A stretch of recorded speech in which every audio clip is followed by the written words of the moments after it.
Provident fund claim में बढ़ते rejection मामलों पर जल्दी ईपीएफओ बोर्ड की बैठक हो सकती है। पीएफ से जुड़े मामलों के निपटान में तेजी, क्लेम के रिजेक्शन बढ़ते जा रहे हैं। बढ़ती बेरोजगारी, ग्रामीण आय में स्थिरता और उपभोग मांग में सुस्ती के बीच पेंशन भोगियों को अपने भविष्य निधि दावों के निपटान में हाई रिजेक्शन की समस्या का सामना करना पड़ रहा है। जब वो पैसा निकालने के लिए कोई एप्लीकेशन डाल रहे हैं तो वो रिजेक्ट हो जा रही है। तो सर, ये रिजेक्शन रोकने के लिए क्या किया जा सकता है?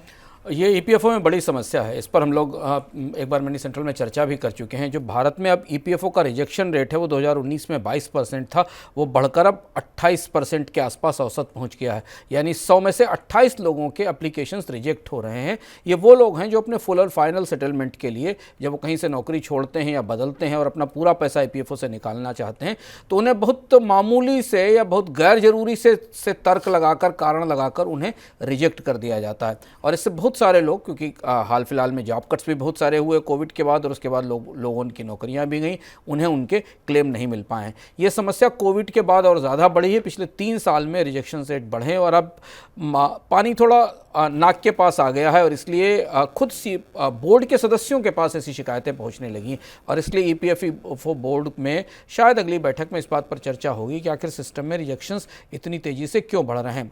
ईपीएफओ की के अपने डेटा के हिसाब से पहले ये बताया जाता था, 2016-17 के बाद तक ये बताया जाता था कि 96% के आसपास क्लेम्स जो आते थे, जिसमें पार्शियल विड्रॉल के क्लेम होते थे, आप कुछ पैसा निकाल सकते थे बीमारी या किसी एडवांस उसमें, वो अप्रूव हो जाते थे और वो 20 दिन में उनके सेटलमेंट की डेट होती थी कि 20 दिन के अंदर ईपीएफओ या प्रोविडेंट फंड उसको सेटल कर देता था।